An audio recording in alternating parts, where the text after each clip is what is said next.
Hey, hey, Angela here. Coming at you to talk today about the blame shame cycle. Yeah, exciting, right? Sounds like you can't wait, right? You're so excited to talk about it. Okay. So I'm kind of in the middle of one. I'm coming out of one. Okay? So when we blame someone else for how we feel, ultimately we end up feeling shame toward ourselves because of the thoughts that come with blaming others or their behavior. Okay? So let me just give you an example. I have two amazing boys. Like, oh my gosh, love them so much. Okay? But they're in their 4 and 2, if I didn't already say that. But my 4-year-old, he's just having going through a little phase. They go through phases, growing pains, what have you. Okay, and it's our job to navigate through it. To help them to navigate it and to navigate ourselves through it as well. So one of the things that his current phase is whining and not listening, and it's completely normal for a 4-year-old. Okay. And so what it does for me is it triggers, oh, that's disrespectful. Someone isn't listening to me. And so I get upset because it triggers that for me. It triggers thoughts of, okay, he's not respecting me. Why can't he just listen? Like, I don't get it. This is so frustrating. And so there go those thoughts. Okay. And so then I end up blaming my son for me feeling angry and frustrated and confused. Okay. And so then the thoughts just keep coming. And eventually I end up in shame because what happens is I start thinking, okay, I don't like playing with him when he's acting this way. I don't want to be around him when he's acting this way. I'm a terrible mother. All mothers are supposed to want to be around their children all the time. What is wrong with you, Angela? Like, come on. Like, maybe it's you. Maybe it's not him. Okay? Y'all with me? Okay. So that's shame. Okay? So I start to think I'm a bad person because I'm blaming my 4-year-old for not listening to me and whining. Okay, so that is a blame and shame cycle. Okay, and it makes me powerless completely and, lose valuable time because I'm up here trying to be like, Angela, like, you're supposed to be an awesome, like, what, you're supposed to be awesome, like, all the time. Come on, tighten up. But I'm not ready to tighten up yet. And then I'm in conflict with myself. And it's like, wow.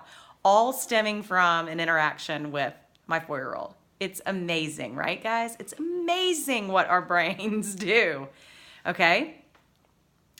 So I hope that you find this helpful. This can be with, any relationships in your life, right? Like if you're blaming someone's behavior for how you feel, ultimately we got to take responsibility for that because it's our thoughts about the other person or their behavior or maybe even expectations that we have of them that maybe we're not even aware of. So it's all about being aware of when you're blaming somebody else or their behavior for how you feel and then taking that responsibility and then being like, oh, okay, they can do whatever they want to do. But I have to take care of me, right? Because we're the only people that we can control. Our behavior, our choices are the only thing that we have control over. We don't have control over anybody else. And gosh, we think we do, you guys.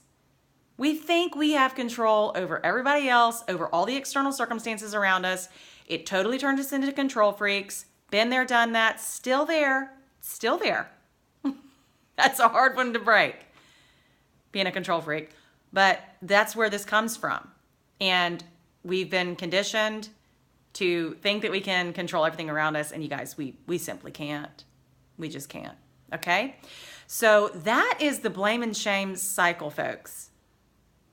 Now, If you're in one, if you've been in one, if you're feeling me here, cool.